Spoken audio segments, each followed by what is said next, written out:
Good morning, wrestling fans, and welcome to PWR Today. Merry Christmas! Wait, isn't that what Frosty said on the first day of the year all the time when his hat went on? The man they call Meathead, Matthew Thomas. Good morning, Matthew. Hey, good morning. And that was the original Frosty. There's been some sequels made too, so I'm not sure which one you're. I think you're addressing the original one, but it just reminded me that I need to get more invested in the whole Frosty series and really get into the franchise. Yeah. There's probably a North Pole cinematic universe that we really need to start watching. Oh, my goodness. Can you imagine that? You know what? I think you're onto something. I don't think I literally just made that up. Yeah, but I think we're onto something. Overlap the claymation stuff, but can you imagine you freaking launch it with Frosty or Rudolph? And that's money right there. The NCU, the North Pole Cinematic Universe. Because let's really look at Frosty and Rudolph proper. Like, ever since they did the specials in the 60s or whatever, they've kind of left it alone, man. I mean, I think you put some money behind that and you have a new one come out every Christmas. Where does Elf fall in the cinematic universe? Is that canon? You could make it work. Maybe that's where you launch it from. Huh. I don't know, man. And then we do the origin story. Oh, I seriously just knocked. I mean, seriously, why are we recording anything else? That's a billion dollar industry, right? Or you just come out of Santa Claus out of the gate, and then you just go from there. Santa Claus is Iron Man. Santa Claus is Iron Man. I mean, unless we're going to do the crossover with the South Park guys, because Santa Claus and Jesus had that big fight. Man, it's amazing. I'm on fire today. I'm on fire. We should probably just pull this thing back and edit this before some listener gets the idea and launches this thing and eats us out of our cash crop. Well, as long as we put this on tape, they ain't taking anything from us. So, all right. But speaking of taking from us, we're giving you 10%. How are they doing that, Matthew? They're doing that by entering the promo code Linda K, LINDAKAY at their checkout when they go to collarandelbowbrand.com. And once we start our North Pole Cinematic Universe, you can bet there's going to be some product placement of Collar and Elbow in there. Yeah, action figures, McDonald's Happy Meals, all sorts of stuff. All right. I mean, I think who knows? Maybe an appearance by Al Snow of all people in the universe. Well, I mean, I think he would have to be the voiceover guy. That's exactly because I listen to the docile tones of Al Snow, Uncle Al. Yeah, I think he could read a doggone good Christmas Snowman story. cometh. Let's talk about Toni Storm. Speaking of winter weather, Toni Storm reportedly quit the WWE due to burnout. I'm going to put this out there and kind of pre-say this and then kind of let you go with it afterwards. Matthew, I've never wrestled, therefore I've never traveled, I've never toured. Sure. I'm going to tell you that as an outsider, I really have no right to say this. Right. However, I can guarantee you 99% of the talents out there are going to look at her and say burnout when she started in 2017 in the Mae Young Classic, and they're going to ask her, what the hell are you burnt out from? Because, I mean, there's some old school wrestlers that have probably been on the road for 20, 30 years, and they're wondering what she's talking about. Mental health is a real thing. I don't blame her for taking control of her situation. I got nothing against that. However, I'm telling you where the others may come from. Yeah, for more on that, tune into Ric Flair's podcast next week to hear his insight. Yeah. So, but how about Matthew Thomas's? It's tough to say. You don't know what anybody's going through, and I wonder. I mean, that's the phrase that was thrown out there.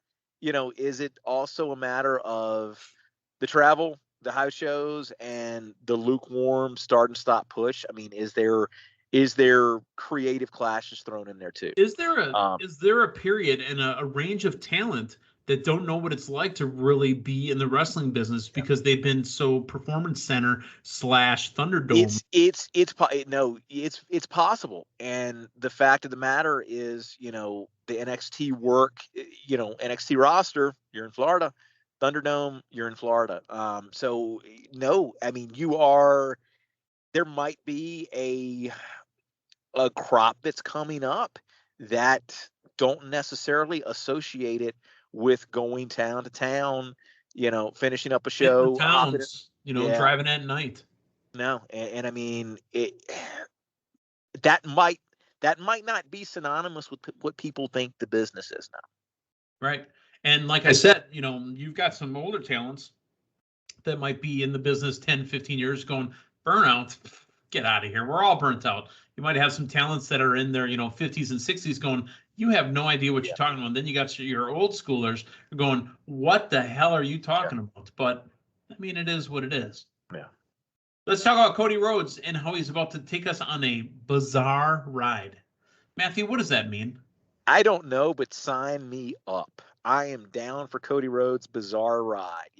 The time that I met Cody at the gas pump, it wasn't that bizarre. Just two guys, getting their gas in their vehicles and shaking hands and exchanging pleasantries. Nothing bizarre about that. But, I'll go on his bizarre ride. Quote from Cody.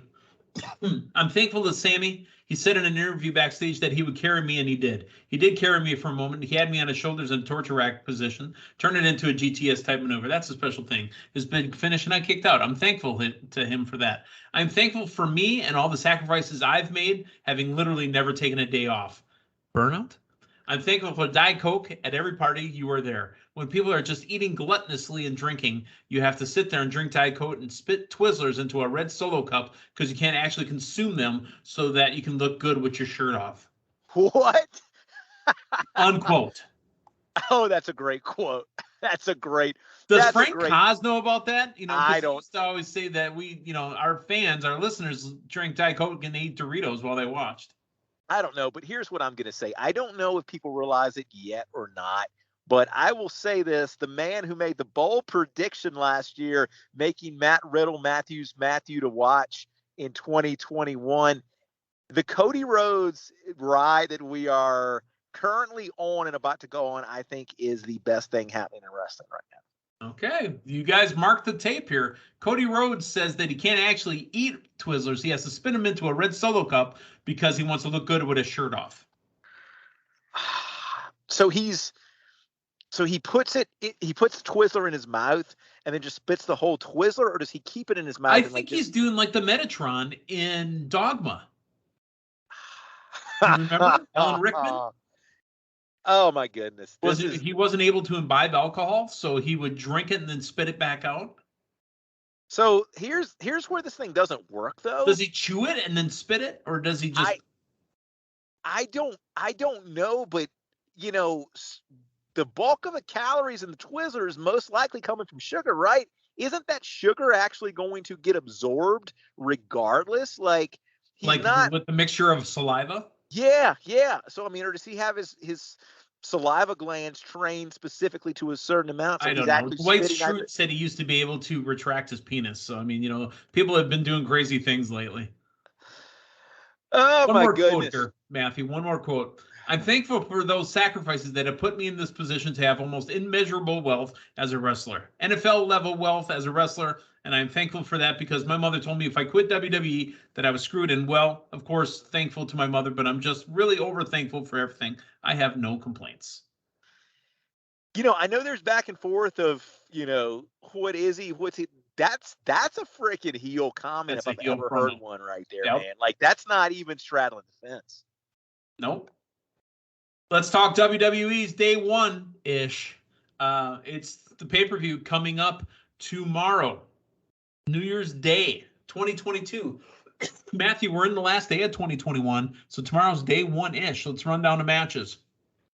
Cesaro and Ricochet taking on the team of Sheamus and Holland. Oh, yeah. Looks like that's going to be some points for Team Nelson Mandela right there with Sheamus. It's quite possible it's going to be some pre-show points. That sounds like a pre-show match. Yeah, I think you're really kind of doing this to feature Holland, to be honest with you. Yeah. Raw Tag Team Champions RK Bro taking on the Street Profits. Did the Profits turn heel? I'd like to see it. I mean, Montez got a different look now, so he's got more hair and he's got more beard now. Yeah, it'd be a good time, but yeah, I don't see anything taking the belts off of RK Bro though. Drew McIntyre against Madcap Moss. If anything screams pre-show, that might be the pre-show right there. Yeah. I mean, I I don't don't know what to say about that. Yeah, you got to think that. I mean, maybe a pre-show squash match. To be honest with you, like I don't see if you want to get Drew back to where you've traditionally had him. I think you have him go over very strong and quickly. Yeah. Here's a big match that's actually gotten a lot of steam to it lately. The Edge taking on Miz. Yes, I put the Edge on the on the wrong one. I don't care. It's the Edge from U2. I'd pay money to see that. But Edge taking on the Miz. So here's what I'd like to say, and I know I've been, me and Edge have kind of had a little bit of a on again, off again, hot and cold, and but here's the thing, as we're getting towards the end of the year, and I'm kind of looking back over some stuff. We're here. It's the end of the year. I think I'd like to officially announce that although it was nice while it lasted, Team Nelson Matt Della is dropping Adam Cole and picking up Edge, who I will hold until who I'll have on my team until the end of our draft season through WrestleMania, and it's going to get me some big points in this road to WrestleMania. Oh yeah, mark the tape, mark it in your book. That just happened. Okay, you didn't know it was going to happen. You literally just made it up as we were going along. No, I thought about it in the shower this morning. Well, I'm glad Edge is, something that comes up in the shower. Yeah, it's fairly regularly, but I think I don't know, man. This gets us, I think, to our mixed tag match with Beth Phoenix and Maurice. So here's what I'm gonna say. I think Miz goes over, and probably with interference from Maurice, and that gets us to. It gets us. Yeah. I think Beth is going to show up at the Royal Rumble, and that's what gets us there. We shall see. SmackDown Tag Team Championships, the Usos and the New Day. Again, I've said this for a few years. Amazing dance partners. Whenever it's the Usos and a New Day, we're going to have a great match. Yeah. I'm going to go Usos retaining, but it's not a confident prediction. Okay, I'm going to go opposite, and I'm going to say the New Day is the new tag team champions, because when we get to Roman Reigns, I'll tell you why. Raw Women's Championship, Becky Lynch taking on Liv Morgan. With the exception of that terrible attack video that they stared at Liv's face, even though she was secretly in there, this is actually something for Liv. Liv has got steam here. Yeah, no, she does. I think it'll be a good match. That match on Raw was good, but I don't see anything changing with the title. Yeah, Becky goes over. The four-way from Raw, Big E, Seth Rollins, Kevin Owens, and Bobby Lashley, if all four can make it, because 3 of the 4 were not on Raw. Yeah. I'm going to go bold with the title predictions here. Day one, I think Kevin Owens. They need to hit the reset button. A couple things here. The way they've been booking Bobby the last month or so, this guy ran through 3 top contenders, including the champion on Raw. He's in the middle of a face turn. And keep in mind, if you watched Raw this past week, which I know you did because you do a show on it and you actually made this point, there was no Bobby Lashley specific promo. We got MVP, but we didn't get Bobby Lashley. Right. I think they are trying to keep their cards pretty close to their chest. I think we're going to have Bobby Lashley as a face getting the title here, and we'll see what WrestleMania road to WrestleMania looks like for Big E and everybody else. But that's my prediction here, and it'd be a title win for Team Nelson Matt Della. Well, it would be. It's not going to be, but the winner of the match and new champion, Seth frickin' Rollins. No, that would benefit you. I don't disagree with that. I think that would be a good. Oh yeah, and it's title win for the team they call Meatheads. A good reset. And Seth Rollins has been doing some really good work here. And let's make this clear. We're not saying that Big E, needs to lose the belt. No. We're just saying we need a reset, and nothing against Kevin Owens, but I don't think he's the one. Yeah, and the thing with Big E, we haven't really had Big E as a top tier champion or former champion chase.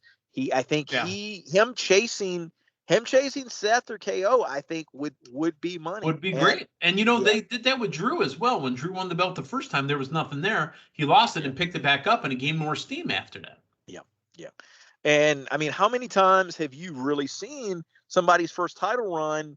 You really need, you know, another one, if not CM another Punk's two. first title run was terrible. Exactly. Uh-huh. All right. Speaking about title runs, it's one of the longest in a long, long time, 1.5 years, I believe. Roman Reigns taking on Farmer Brock. Green Acres is the place to be. Farmer Brock is the life for me. But he's not winning the belt. Winning and retaining Roman Reigns. Yeah. The reason I say this, and I alluded to it before, I think there's a crack in the bloodline. If the New Day lose the tag team belts, I think Roman Reigns hangs on to the championship. If the New Day retains, I still don't think Roman Reigns drops the big title, but makes it less likely. Yeah, I'm gonna go the same route with you, although I just talked myself into it within the last few minutes. There seems to be a lot of talk about that being our WrestleMania program, as Brock and Roman are some variation. Therefore, I think we probably where's the Brahma Bull? Why is he not involved with Roman Reigns? I don't know. I mean, I ultimately would like to see that at Mania. You know, I mean, my ideal Mania this year would be Brock and Roman and Brock and Bobby. I don't know that it's going to happen. It sounds like there's a lot of talk of us getting, you know, Brock and Roman at Mania in some other incarnation. I think that incarnation might be after Brock wins the Rumble. Okay. Well, that is day one. That is tomorrow. And again, Spectrum customers, if you haven't noticed, if you're a video customer, you get the Peacock absolutely free, the middle level, which includes the pay-per-views. Make sure you reach out to spectrum.com or whatever their stuff is. But as a public service announcement, if you're a Spectrum video customer and don't have Peacock right now, go to Peacock. You're getting it for free. Yeah, that's a nice little, nice little gift for you. All right. Here's another gift. I'd love to see you and talk to you guys in 2022. So for Linda Kay, the man they call me today, Matthew Thomas, thanks for stopping by. We'll talk to you next year. So long, everyone.